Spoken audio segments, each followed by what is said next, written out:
Hai Fox, selamat datang kembali di Fasir Project. Kali ini gue pengen ngomongin sejarah. Ya, let's say sejarah yang mungkin kalau bisa bilang agak berat lah ya. Jadi get ready yourself. This is gonna be some serious topic, kinda. Seperti yang lu lihat tadi di awal di thumbnail atau tadi barusan pas lagi di intro. Kalau ini adalah part satu eh series nggak series juga sih ya. Gue kayak pengen ngebelah topik ini bahasannya biar agak lebih gampang dicerna lah ya. Jadi gua nggak ngasih lo kayak lecture 2 jam kayak. Karena ini topiknya lumayan ini ya, lumayan kompleks kalau ini. Jadi gua kayak agak pecah dulu. Either 2 atau 3 gue lihat tadi pas lagi research ke part 2 nya. Jadi kita kali ini pengen ngomongin hukum internasional. Hukum internasional yang lebih tepatnya eh related sama war lah ya, sama perang ya. Dan ini juga salah satu achievement manusia yang signifikan. Jadi kita kali ini bakal ngomongin hukum internasional itu kita bakal ngomongin law of war yang kalau misalnya orang lo pada tahu adalah Geneva Convention atau The Hague lah ya yang sering jadi memes lah ya. Lo eh tapi kali ini kita nggak bakal ngomongin The Hague sama eh atau sama Geneva-nya langsung. Gua pengen ngasih tahu kayak introductory dulu. Siapa tahu lu ada yang nggak tahu atau mungkin lu anak hukum, anak jurusan hukum atau anak HI gitu, hubungan internasional yang lagi belajar topik ini atau ya mungkin lu lagi lihat pengen tahu lah ya, pengen tahu soal topik ini karena kan semua orang tahu tapi kan kayak belum semua detailnya orang pada paham lah ya. eh dan juga gimana ya, gue bukan nge-flex tapi gue pengen bilang kayak gue gue apa ya, gue formally educated in this topic gitu ya. Gue pernah educated in this topic gitu. Gue pernah belajar, gue pernah kuliah di itu, belajar soal fokus soal ini doang gitu. Jadi gue dengan sebisa mungkin lah ya, gue sebisa mungkin akan jelaskan semua tahuan gue. Dan kalau kayak gue bilang tadi, kalau lu pada mau gunakan ini sebagai either referensi atau sebagai introductory lu ke topik ini, silakan aja. Tapi don apa ya, jangan gunakan gua kalau lu lagi ngomong sama dosen lu atau di forum apa tuh, kayak forum debat yang formal lah ya. Oke, langsung masuk aja. Jadi kita ngomongin hukum internasional. eh kita sekali lagi ngomong soal The Hague. Jadi hukum The Hague dan atau Geneva Convention dan The Hague itu adalah bagian dari hukum internasional. Jadi itu dia bukan hukum as in sendiri tapi dia tuh kayak di dalamnya hukum internasional itu yang ngasih kasarnya pasal-pasalnya lah ya, pasal-pasalnya.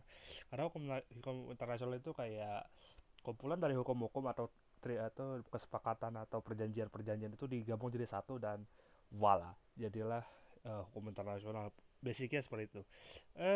Dan ya gua bak yang dua ini gua bakal omongin di part 2. Jadi kayak karena dua hal ini, dua perjanjian ini kayak worth worth the video sendiri gitu. Karena mereka itu kayak lumayan ini, biar gue juga bisa jelaskan apa bedanya Geneva Convention and The Hague ini gitu ya. Karena kan mereka ini biarpun satu topik tapi mereka kayak cover hal yang berbeda gitu.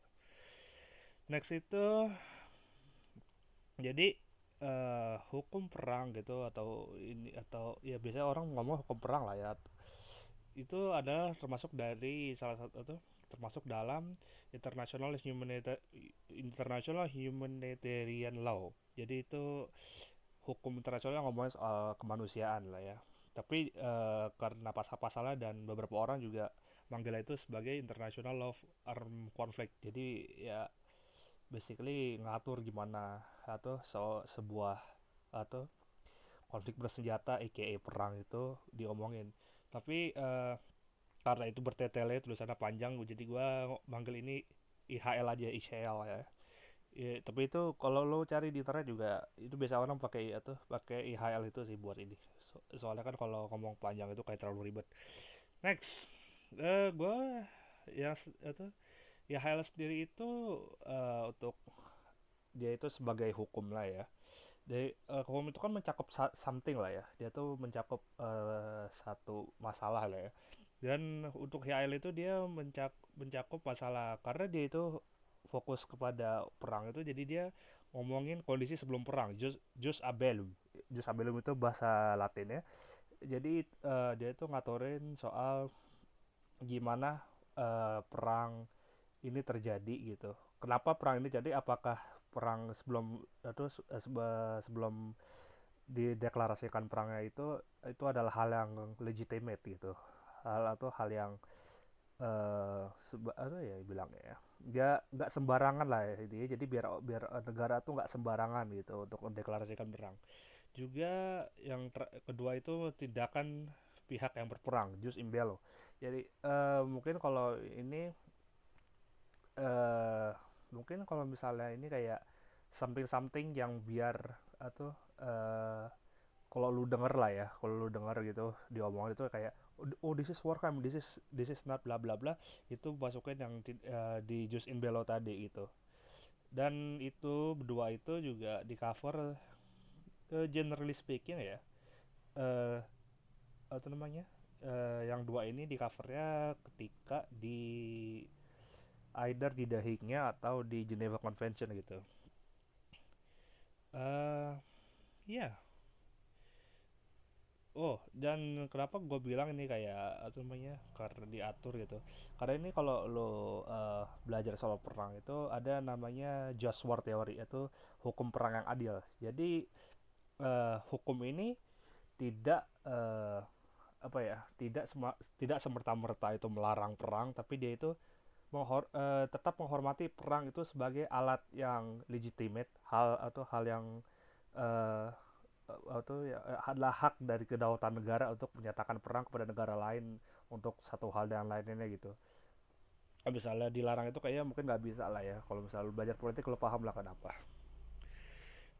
Juga itu ke poin selanjutnya, kita ke poin utama hukum ini. Poin utama itu sebenarnya ada dua. Ya, yang benar-benar utama itu ada limitation, pembatasan, dan prohibition dari pelarangan. Sebenarnya gini, karena udah gue bilang tadi kalau hukum ini tidak melarang perang. Perang itu kalau misalnya ada alasannya benar gitu, eh, misalnya lu membela atau lu negara lu serang kah, atau negara ini udah mengancam lu, atau karena satu hal yang lain, itu dibolehkan perang. Cuma hukum ini memberikan pembatasan dan pelarangan, jadi itu biar atau perang itu ya perang aja gitu, militer lawan militer gitu, atau sebisa mungkin warga sipil jangan sampai kena, atau tidak perlu atau membuat kerusakan yang berlebih lah gitu. Dan juga itu di expect-nya itu udah ada perang yang menurut hukum inilah yang dialah itu kayak nggak mendadak perang tiba-tiba kayak di Fallout, atau kayak di atau di game post apokaliptik tahu-tahu udah atau baru declare tahu-tahu udah luncurin nuklir. Nggak, dia tuh kayak eskalasi dulu, kayak kecil-kecil dulu, kecil baru baru jadi perang besar lah gitu kalau misalnya emang berlarut-larut. Tapi tetap dalam atau empasisnya adalah karena ini ada limitation prohibition, eh lupa atau udah terutama di atau di limitation atau di prohibitionnya itu lah ya, sama di prohibition itu mencegah biar perang itu nggak berlanjut atau nggak berlarut gitu. Makanya kalau lu lihat lah kayak di konflik-konflik Timur Tengah itu selalu ada usaha terutama dari PBB lah gitu untuk itu, melakukan dialog lah gitu untuk atau membuat atau ceasefire itu gencatan senjata.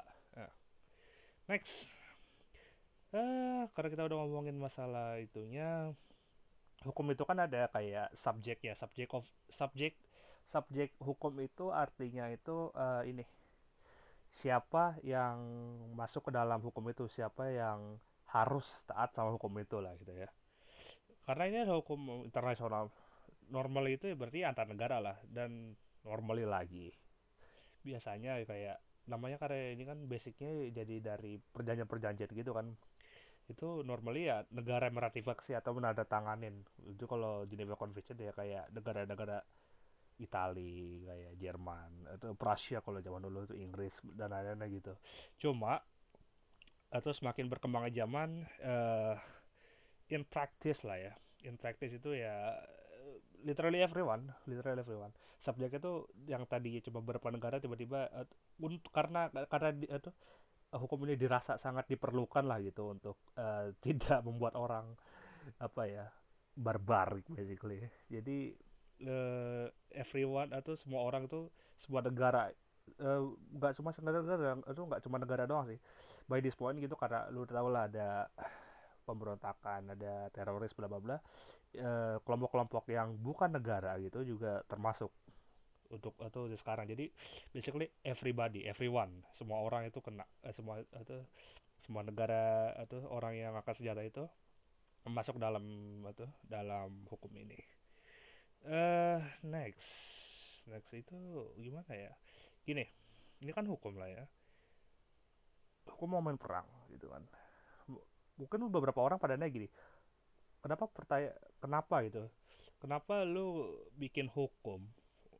why would you make a law to something that inherently lawless gitu kenapa lu bikin hukum untuk something yang ya, perang lah ya ini kan perang gitu kita ngomongin perang perang itu kan kasarnya kan animalistik insting manusia itu pada keluar kan ya jadi semuanya asal apa ya lu tahu atau kalau lu tahu lah atau perang dunia dua ada something something concentration camp ya, terus kayak eh kayak apa namanya pembunuhan massal gitu kan pembunuhan tahanan perang gitu kan karena dendam bla bla bla gitu terus Nanking whatever jadi gini karena manusia itu basically kalau udah perang itu kayak binatangnya keluar semua ya ini like ini beberapa contoh aja nih kayak ini insiden ketika perang saudara Amerika lu lihat itu lu lihat itu di gambar orang-orang udah pernah nyerah tapi masih dibacok masih ditusuk pakai bayonet masih ditembakin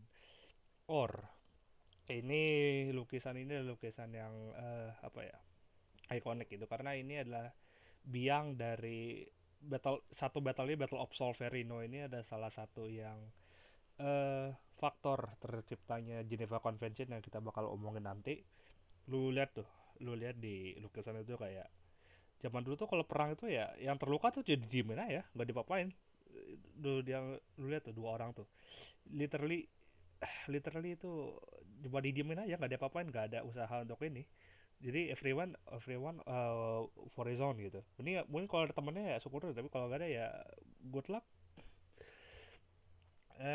juga untuk buat des ini technically udah pelanggaran juga karena gini orang yang udah ketangkap gitu itu udah gak, itu harus diperlakukan secara manusiawi nggak boleh main tendang nggak boleh main integrasi harus ada atau harus ada hukum atau harus ada dari polisi militer kalau enforcingnya kalau lo tahu dan juga untuk melindungi warga sipil ini yang kadang-kadang suka agak orang lupain kalau perang itu nggak cuma soal tentara sama tentaranya dong menderita tapi warga sipil juga collateral damage lah kalau bahasa ini bahasa orang ini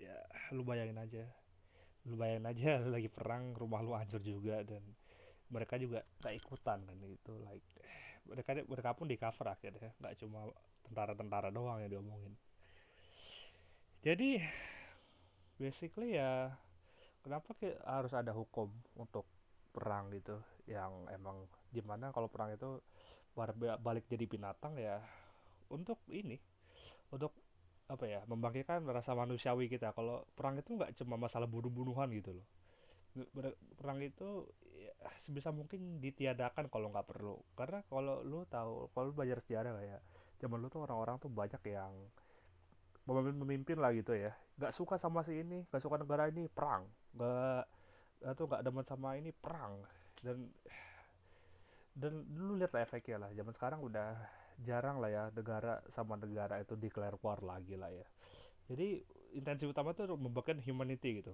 biar apa ya penderitaan orang tuh terlihat gitu jangan perang itu cuma saling bunuh-bunuhan doang gitu kita harus lihat lainnya lagi dan juga untuk purpose-nya lah ya purpose utamanya itu ini yang gue ambil dari satu presentasi dari University of Notre Dame itu the conduct of armed hostilities online regulated by atau both written and unwritten. Iya, jadi hukumnya itu Biarpun ada tertulis, tapi ada juga yang nggak tertulis gitu. Yang tertulis itu ya biasanya yang nanti kita bakal omongin di Geneva sama di The Hague di episode depan, atau yang nggak tertulis. Contohnya misalnya kalau lu pernah dengar kalau ada pemakaman militer itu ada tembakan 3 kali ke udara, itu tradisinya balik ke zaman perang sipil Inggris, itu zaman 30 Years War, dimana kalau ada gencatan senjata itu yang terluka sama yang mati, yang tewas itu di apa ya kasarnya disingkirkan dari medan perang. Kalau udah tembakan 3 kali ke udara itu boleh balik lagi perang. Tapi sebelum 3 kali tembakan ke udara itu gak boleh ada saling bunuh-bunuhan. Dan seperti yang gue bilang tadi, protecting both combatants and non combatants, jadi sipil sama kombatannya juga. Dan untuk yang kenapa dibilang non combatant, karena ya ada lagi kategorinya yang bakal gue kasih tahu lagi nanti di atau namanya di episode selanjutnya, itu bagian dari Geneva Convention, safeguarding certain fundamental human rights and person who fall into the hands of the enemy.